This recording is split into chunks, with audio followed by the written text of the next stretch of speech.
guys? Welcome back to the Training Camp Podcast. The Training Camp Podcast.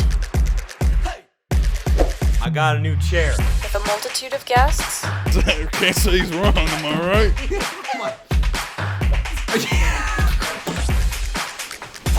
Oh, yeah.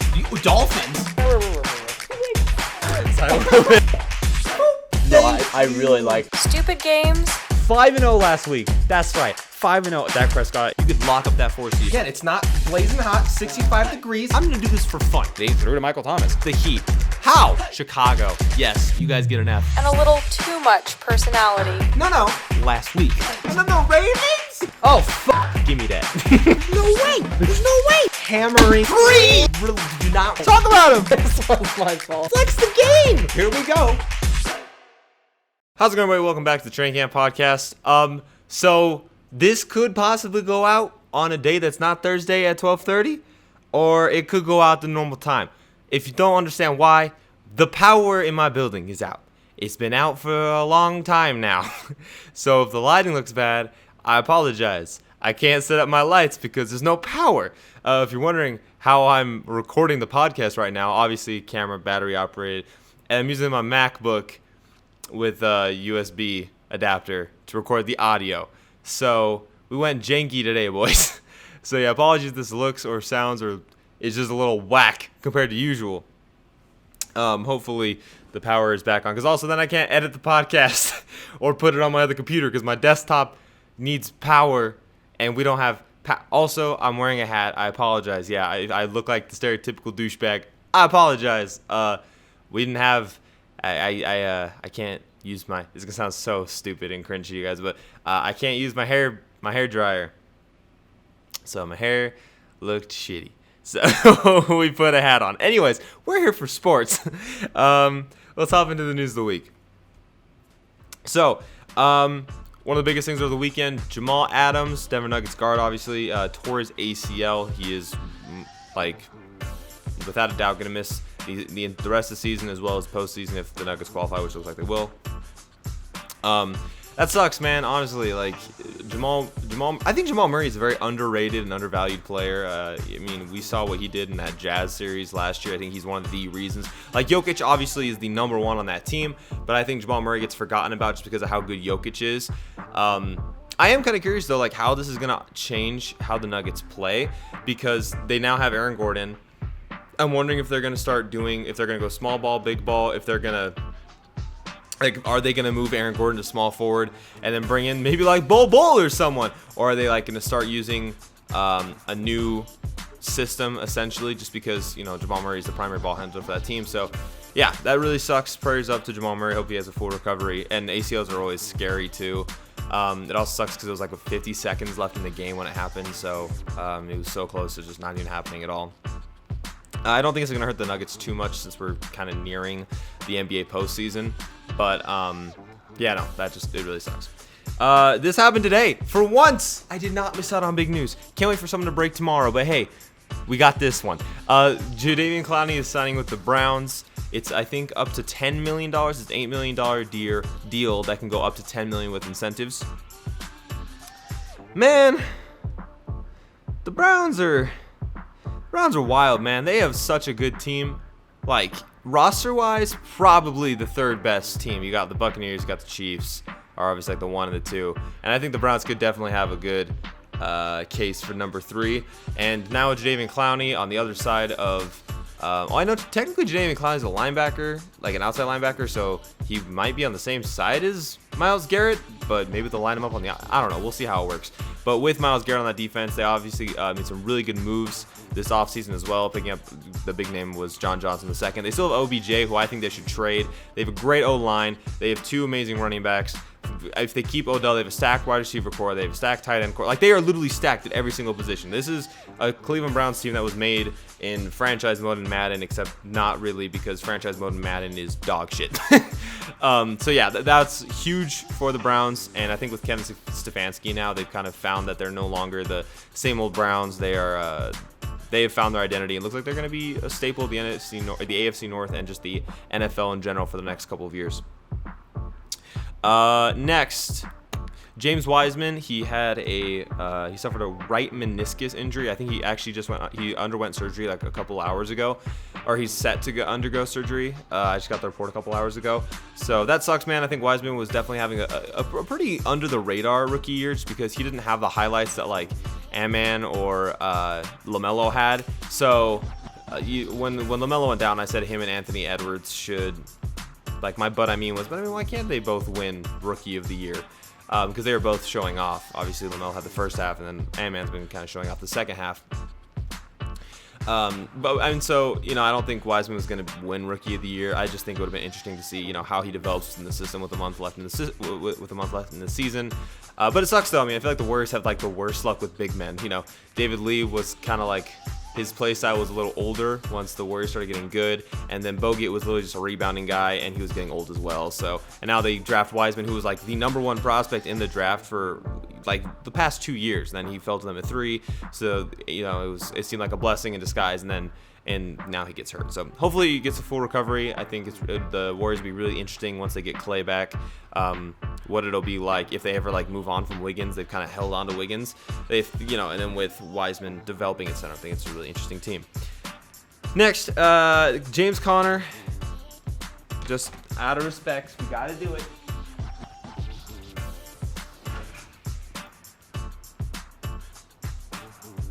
James Conner is now an Arizona Cardinal. I appreciate everything you've done for us. You were not the issue. Randy's bitch ass was. You were misunderstood, and you will be missed. Mwah. Also, I have a really bad history of jerseys now because it's official that James Conner is no longer a Steeler. So that sucks. We're gonna put this on the back of the chair in memoriam for this episode. There we go. All right. No, but good for the Cardinals, man. I think James Conner honestly is going to be very, very underrated, just because he, aside from the year where he stepped in for Le'Veon Bell, he's kind of not been what he was in that year. He got injured the year after that, and then last year he just didn't have that much productivity. If you watch this channel, it's not James Conner's fault. Especially someone who watches every single Steelers game, it's not James Conner's fault. I think he's going to be great within the Arizona Cardinals system. They still have Chase Edmonds, who's more of a receiving back. James Conner wasn't much of a receiving back. He's more of a power back. So you have those two. That's a great combo, honestly. I think he's going to fit in really, really well with the Cardinals. Next, Curry. Steph Curry, congratulations, man. Broke Wilt Chamberlain's franchise record with the Warriors. I know it was only like 17, almost 18,000 points, which is like, it's only 17,000 points, which did kind of, I thought Steph had more than that. Honestly, I thought Steph had more than, what he has points-wise. But, I mean, you look back, he hasn't been in the league. I don't know. I feel like just the Warriors, their dynasty, it didn't last as long as we all thought it would, but it felt like forever. So it feels like Steph's been in the NBA longer than he actually has been. But no, yeah, good for him. I think it wouldn't surprise me if Steph finishes like top 5 in points. He's obviously going to finish number 1 in 3-pointers. So I think it's awesome. I love Steph personally. He's one of I think he's the perfect athlete. If like you're a parent, you want your kid to do sports, he's like the perfect athlete to model over. He's not selfish. He's got like undeniable talent, some of the greatest talent ever. But he gave up being the number 1 so he could have KD on his team. He gave up shots so he could make sure Clay was getting his shots. Like I like that a lot within a player. But we also see how good he is and how good he's been able to get the Warriors this season. Honestly, there's no way that they would have 26 wins if it wasn't for Steph Curry. And lastly, this is actually going to transition us into our next segment, but Julian Edelman did retire. So shout out to Julian Edelman. You pissed me off every single time you played my Steelers. And it wasn't really you. It was more the fact that we couldn't cover your ass. Great career. I didn't know it was 12 seasons. I mean, obviously his first like 3 or 4 were pretty under the radar. I've said that like 40 times today already in this episode. But yeah, no, they were pretty, they're definitely development years. And then he stepped into the spotlight. I think he's definitely more known as a postseason guy because that's when he really makes his marks. I mean, if you play fantasy football and you have a PPR league, aside from like the year that just happened, when he had Brady, he was a PPR fucking god. Oh my God, was Julian Edelman amazing for PPR leagues. But I hate to be this person because he announced his retirement, and then of course everyone started doing this. Hall of Famer, not Hall of Famer, definitely not a Hall of Famer. You're definitely a Hall of Famer. Yeah, that's exactly how it went. And I hate that we do that. but I'm gonna do it too. Yeah. So is Edelman a Hall of Famer? I don't know, man. I think I was talking to one of my guys at work about this, and I was like, I wish you could kind of just do like a playoff Hall of Fame and a regular season Hall of Fame, because playoff Hall of Fame easily. I mean, he's got Super Bowl MVP, and he also ranks highly in receiving yards, touchdowns, catch percentage, everything like that. And so, like, obviously, postseason, I think he would be a postseason Hall of Famer. I mean, being a wide receiver who gets a Super Bowl MVP alone basically kind of qualifies you to be a postseason Hall of Famer if that was the thing. But yeah, it's a really hard situation because there are, I mean, off the top of my head, there's 4 guys that are not in the Hall of Fame right now that have had better careers and, in my opinion, had more talent than Julian Edelman, and they're not in the Hall of Fame yet. That's Torrey Holt, Sterling Sharp, Hines Ward, and Reggie Wayne. Those are like the 4. I know they're also more recent too. And all 4 of those guys, in my opinion, are better talents and also just had better careers than Julian Edelman. And this is Edelman, who has 3 Super Bowls, I believe. And none of those guys have 3. So yeah, it's a really hard situation because I do think that the 4 I named are Hall of Famers. I think, in my opinion, they should all be first ballot Hall of Famers. Maybe Sterling Sharp a second or a third, just because of the injuries and everything. But yeah, no, I think those guys are first ballot Hall of Famers. I think the idea of if you're a Hall of Famer or not a Hall of Famer, we saw this a lot with Phillip Rivers when Phillip Rivers announced his retirement. Oh, you're a Hall of Famer, you're not a Hall of Famer. Again, for that situation, I think that he is a Hall of Famer. But I think when people say that, they're more talking of if you're a first ballot or a second ballot Hall of Famer, or a first ballot or just past that Hall of Famer. Because in my eyes, Phillip Rivers is not a first ballot Hall of Famer, but he is a Hall of Famer. I mean, I think like a third or a fourth ballot, or even a second, honestly. I just don't think he's a first ballot. I think first ballot goes to like the greatest of the greats. I think, like multiple Super Bowl wins or a couple MVPs if you didn't win a Super Bowl. Like you own a couple records, stuff like that. That makes you a first ballot Hall of Famer. So is Julian Edelman, in my mind, a Hall of Famer? I think he is. I don't think he's a first ballot Hall of Famer. I don't think he's a second ballot Hall of Famer. I don't even think he's a third ballot Hall of Famer. He might be like a fourth or fifth ballot Hall of Famer. And it's just, I mean, his career is kind of hard to gauge because a lot of times the wide receivers get yards because they're falling behind and teams are throwing a lot, so they get extra yards. I think I was going to list a couple of receivers, but honestly, that's basically the entire league. But when you play for the Patriots and you're not trailing hardly ever in your career, you don't get those garbage time yards or touchdowns. And so, when you look at Julian Edelman's numbers, they are really, really small, but it's probably for that reason. And obviously, Julian Edelman did stuff besides at wide receiver. He was a great blocker, but like besides wide receiving, a great punt returner. A great punt return, which basically kickstarted his career. And then, he was great for like trick plays. Obviously, we're not talking like Taysom Hill, but he was a quarterback in college, so it did help him out there. But yeah, man, he's just not a first through third.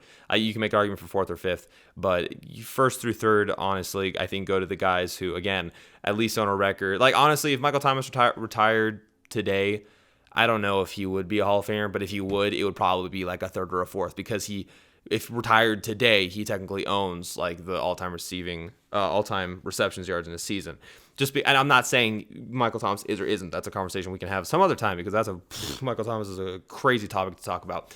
But that's just in my mind, like first, second, third are all people who have records or people who,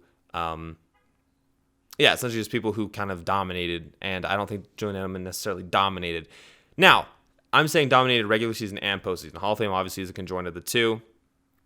And yeah, for me, Julian Edelman, he dominated the postseason. Yes, 100%. Because the postseason, you're not going to let up. You're going to hammer the opponent into the ground, and the Patriots did that. But in regular season, when you don't have to play a player, you're not going to. Or if you're up, you're not going to risk injury. Though basically the reason Julian Edelman retired was because of injury. So that's how I see it in my mind. I think the idea of if you're a Hall of Famer or not has definitely been skewed by if you're a first ballot Hall of Famer or a second ballot Hall of Famer. Because the biggest arguments today are like Phillip Rivers, Eli Manning. Like again, Eli Manning for me isn't a first ballot Hall of Famer. He's probably a second ballot Hall of Famer. He's got 2 Super Bowls, 2 Super Bowl MVPs as well. And he beat both times the greatest quarterback and the greatest coach in the NFL history. So, I mean, even Patrick Mahomes is a kind of a conversation. Like, would he already be in the Hall of Fame if he retired today? He probably wouldn't be a first ballot Hall of Famer. He'd probably be a second or a third ballot Hall of Famer, just because, in 4 years, he got to 2 Super Bowls. He got a Super Bowl MVP. He got a regular season MVP. He broke a bunch of records. Like, again, we're not going to talk about certain players. It's just, I think the whole idea of how people see the Hall of Fame has been skewed by if you're a first ballot or a second ballot Hall of Famer. But there's more than that. So yeah, I think Julian Edelman is a Hall of Famer, but it'll be a minute until he gets in. I'm kind of curious what he's going to do afterwards. A lot of people are like, of course, Gronk came out and was like, there's a 69% chance he comes down to Tampa, which, nice, Gronk. Nice. I don't know. I think he'd be kind of an interesting analyst because he not only got to play with Brady, but, also Belichick. And I think the people who get to work with those two usually have some of the best insight when it comes to the game. That's like Wes Welker. I would love to hear him talk about the game. I wish, Wes Welker would have been a more prominent, personality out once he had retired. And so I'm curious if Julian Edelman will join like the ESPN team. Like, I know that they're still kind of looking for the booth and commentating people. So maybe they'll look at him. Maybe he'll just go and do his own thing. Maybe he'll be on NBC. Maybe he'll go on CBS. Like, I'm really interested in what he's going to do. I really do like Julian Edelman a lot. I think he shows the grit and the grind. He 7th round prospect, almost was undrafted essentially too. Worked his way up, and he's basically a household name. I would say. I would say an NFL fan or an NFL watcher household name. And so yeah, good for Julian Edelman. I think you are Hall of Fame bound, just not for a while.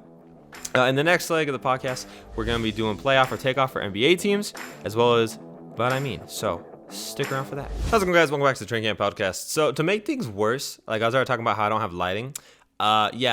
So some of the nice things about this, though, is like I have a giant screen door right here, which basically takes up my entire, like what's behind the camera. Like literally the entire wall is basically a screen door. So I get a lot of natural lighting, which is really, really nice. But there's a bunch of dark ass clouds coming. Like it was raining earlier. Vertically. Almost said a word. Wait. Right. Horizontally. Like it was straight, just sideways. So yeah, we've had some crazy weather. And so, but my point is, if the lighting goes out, that's why.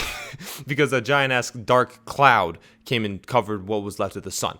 Anyways, let's do playoff or takeoff. So essentially, these are 5 teams in each conference that are kind of like on the edge or on the edge of getting in or out of the playoffs. And playoff, obviously, if I choose playoff, they're going to the playoffs. If I choose takeoff, they're taking off and going on vacation while everyone else is watching playoffs. I think it's funny. A lot of people are like, yeah, they're going to be watching the game from their couch. No, they're not. Teams that don't make the playoffs are not watching the game from the couch. They are in Mar-a-Lago. Oh, that's bad. Oh, no. They are in Cabo San Lucas. They are in Puerto Vallarta. They are in Italy watching these games on a $3,000 sofa. You know it's true. Let's do. No, we're not gonna go by conference. We're gonna willy-nilly this. All right. So the first team we're gonna talk about. Actually, we are gonna go by conference. Let's do the Eastern Conference first. make up your fucking mind, Connor. So the first team, the Charlotte Hornets, playoff or takeoff. Currently they are the 7 seed, but you know what? I'm actually gonna choose takeoff here. I think the injury to LaMelo is going to be one of the biggest reasons why. I still do like their team, honestly. I think I used to be a non-fan of Terry Rozier. Still don't like his contract, but I like what he brings to the team. I like Gordon Hayward a lot as well. And then with LaMelo, and just honestly, it's a great young team. But I think the LaMelo injury is gonna hurt them a little bit more than people were expecting. Obviously, we are all kind of expecting it to be like the reason they fall off if they do, but I think it's going to create more of a fall off than we expect. I still think they'll probably finish like the 9 or the 10 seed. So that's the thing that kind of sucks though, is they're going to miss it on the playoffs, but also not have like a great pick. So, but honestly, it's kind of an interesting free agent destination because they're young, they're talented, and they have some space, so some cap space. So players might want to go and sign in free agency. But yeah, no, I just think, especially because of the LaMelo injury, that I don't think that they will make it to the playoffs, which sucks because they haven't been in a minute. But I think next season they are basically, in my mind, a lock unless like a big injury happens. Next, the New York Knicks, the Knickerbockers.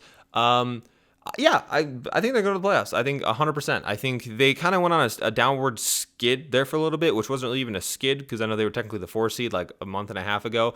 But the East is just so close and condensed that you can't judge them falling to the 8 seed is what I believe that they are right now. You can't judge them going to the 8 seed. It's like, oh, well, they fell 4 seeds. It's like, no, they probably lost 1 game and they just happened to fall that far. I think they're going to be fine. I really liked the moves that they made at the trade deadline. Obviously, their head coach hiring over the offseason was one of the biggest reasons they're having success right now. You just need a new owner, man. Your owner's a garbage human being. Just get a new owner. It'll be fine after that. But I think it's awesome. One of the things that I constantly vouch for is like when the LA teams and the New York teams, because they're the biggest markets, are good, then whatever league they're... Oh. The heating just kicked back on. That's crazy. Whatever league they're in will then... I lost my train of thought, but it'll be great. The New York teams and the Los Angeles teams are kind of like what sell leagues, honestly. Like when the Lakers are great and the Knicks were great, that was when like the NBA, no, it was at its peak, but like it just feels like the golden days, you know, when the Giants or the Jets and the Rams or the Chargers in this case are great, then the NFL is great. When the Dodgers are great and the Yankees are great, which is like almost all consistently, then the MLB feels great. It's just the bigger markets, when they have success, and it makes the overall league that they're in have success as well. The Indiana Pacers. Pack you guys' bags. You guys are taking off. I don't know. It's for me, there are 2 more teams I want to talk about, obviously, and one of them will get the playoff spot. And I just think... I'm not going to spoil who it is, but the team that I'm going to swap in for them, I think, has more talent, and we'll talk about that in a second. But I just think the Pacers, I like Malcolm Brogdon a lot, I like Sabonis a lot, and I like Miles Turner a lot. But it seems like together they don't really work. I also like TJ Warren a lot too. But, like, I don't know. I think that they definitely got a good piece in Karis LeVert within that when they traded away Oladipo. But I think it's going to take them time to find out who they are as a team, especially with Karis LeVert, because Karis LeVert hasn't had that much time to mesh with the team. I just think that kind of like the Hornets are just going to go on a little bit of a downward spiral and lose more games than they win in the final stretch of the season, which will kind of push them out. Because I believe right now they are the 8th seed.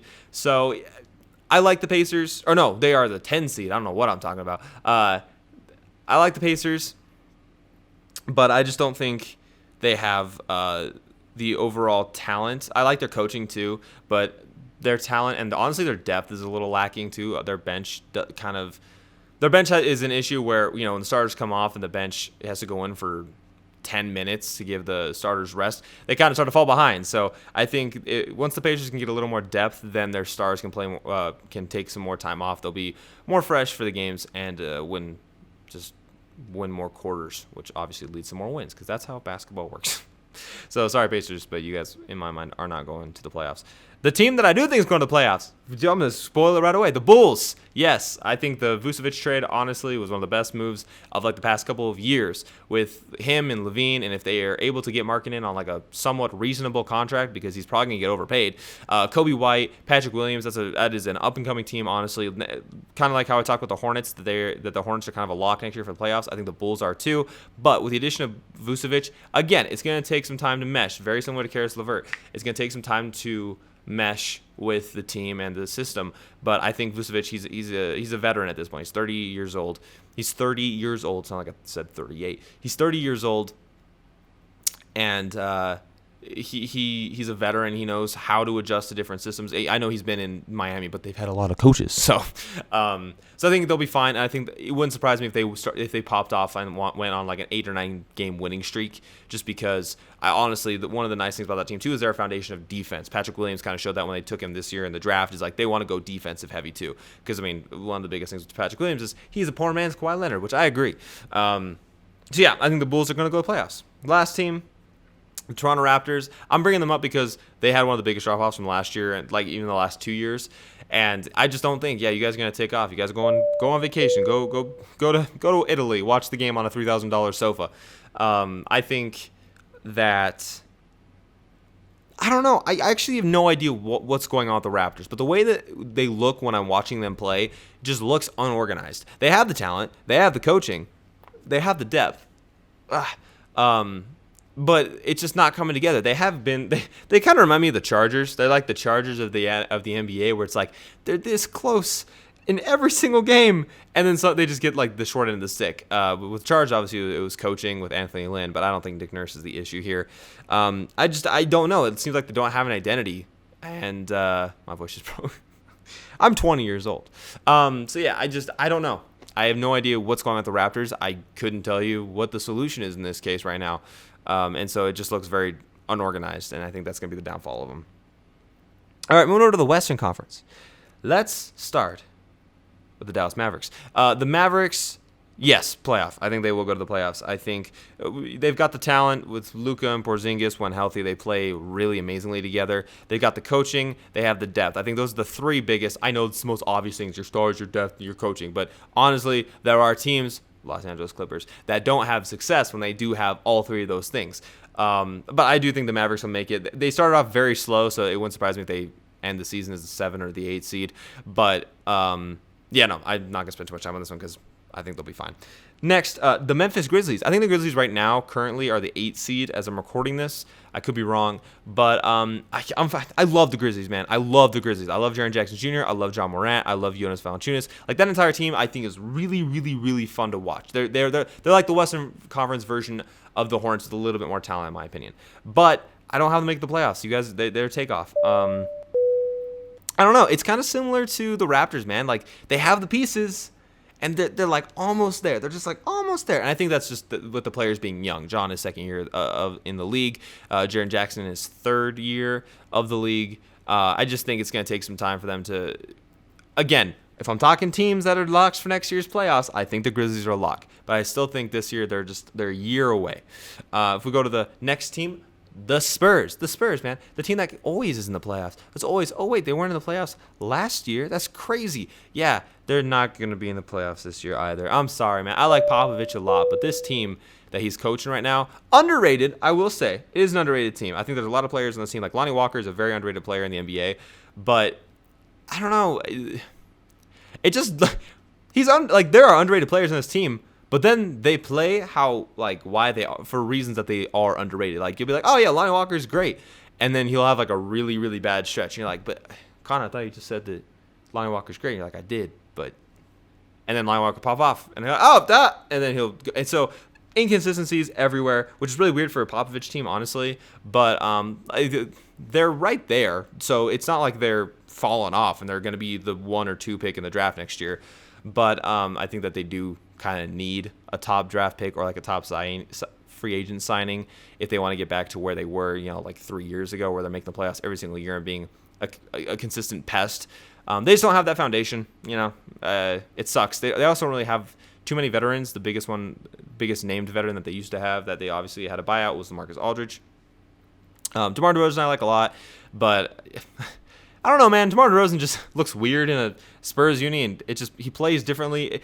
I feel like his style has changed since he left the Raptors. So they are Takeoff for me.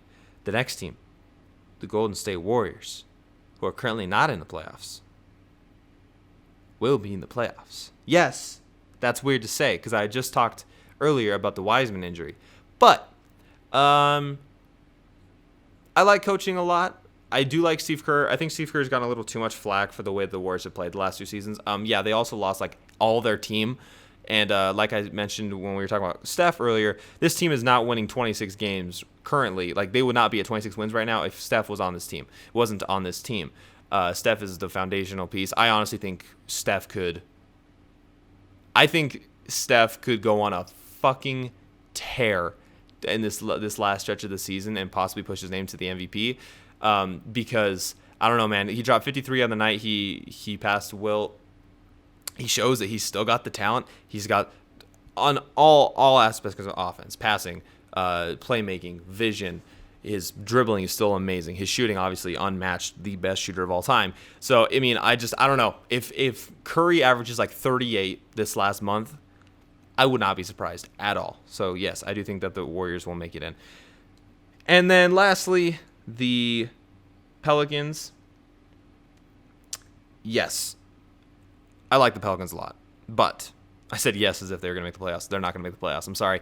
The Lonzo injury is the biggest thing for me. For me, the two teams that I was kind of tossing up were the Pelicans and the Warriors, just because I like the Grizzlies a lot. I like the Spurs a lot. But the Pelicans, I was like, man, they're really starting to find them. They're really starting to find themselves. Like, Zion's really...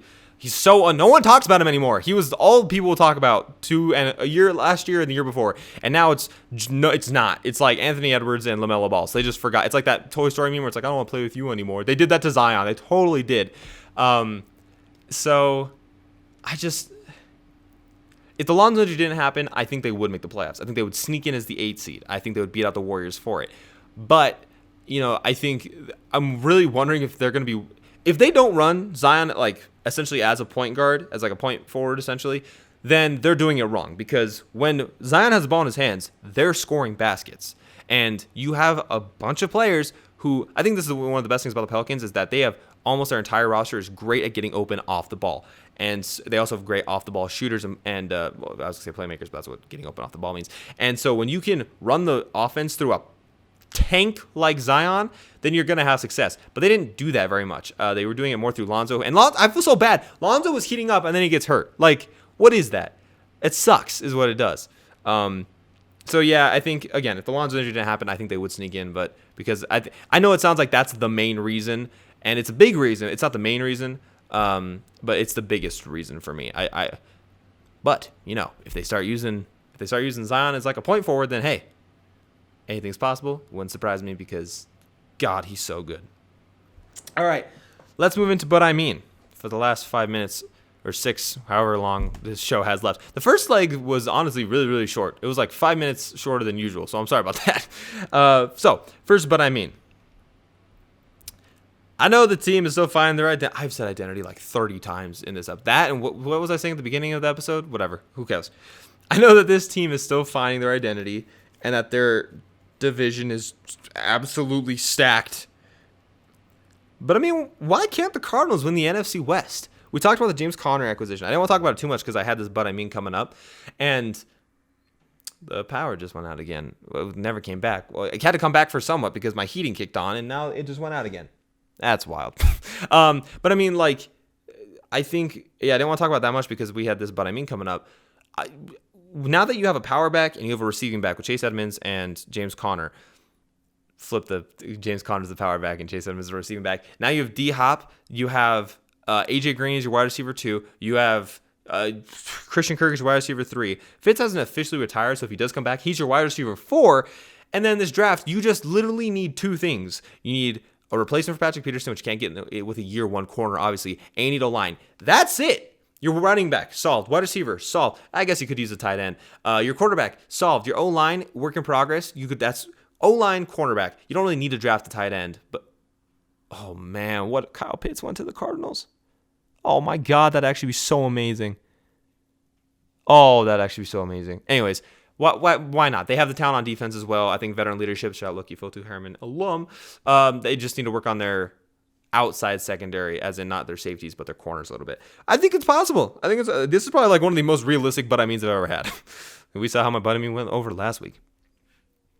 But I Mean number 2. I know they're consistently asked and they don't even have a good roster. And I know it's stupid. I'm even going to act like this is a realistic possibility. But I mean, why can't the Pirates be like a top 15, top 17 team in the MLB this year? Yes, I'm a Pirate fan. It sucks. We are essentially a farm team for the bigger market teams with more cap space and more money to take our good players. It sucks. It's not gonna happen. Maybe if I say it out loud, it'll happen. But man, I miss the days when we like almost went a second series into the playoffs. But I mean, why not? That was more for me. Let's get into the third. But I mean, number 3. I know the Chiefs, the Bucks, the Bills, the Packers, like there's a bunch of teams essentially that are kind of like existing and kind of like the top teams in the NBA or in the NFL right now. But I mean, why can't the Browns win the Super Bowl? I know I'm a Steelers fan, but like like I was mentioning when we were talking about the Clowney signing, like the Browns have one of the best rosters, I think arguably a top 3 roster in the NFL. I was just talking about the Cardinals and what they need. All right, let's go through the Browns. Quarterback. Essentially, if they run the ball, check. Running backs. That's right, backs, plural, check. Tight end, check. Wide receivers, check. O-line, check. Defensive line, check. Linebackers, check. Secondary, check. That's safeties, corners, everything. They're getting players back from injury. They made great moves in the offseason. They have a head coach, check. I think the Browns are like one of the best bets of the Super Bowl. I don't think they will win. I mean, they could. Oh, God. Okay. I mean, they could. They could do it. I think the reason I was just like, I don't think they will is because I was about to say because they're the Browns and they have a history of not winning. I mean, my question mark is with Baker. I'm not sure if Baker can get them that far. But if they run the ball and use that to open up their offense, anything's possible. I mean, they almost beat the Chiefs. That game was super close. I know Patrick Mahomes got injured, but up until the injury, the game was still close. I mean, even after the injury, it was still close. But it's not like the injury happened in the first quarter and that's why it was close. No, the game was close the entire game, essentially. I think that I hate saying this because like just being a Steelers fan, I'm like, yeah, the Browns, that's like our little brother. We always get 2 free wins off of them. Yeah, it's definitely not 2 free wins anymore. Oh man, Pittsburgh's really about to be the 3rd best team in their division. Okay, before I go into any more pain, that's it for But I Mean. That's also it for the show. Make sure if you guys want to listen, we are on Apple Podcasts. We are also on Spotify Podcasts. And if you are listening on those, we have a video version on YouTube. So yeah, make sure you guys check that out. There's also a bunch of special links down in the description you guys can use. Make sure you guys check those out.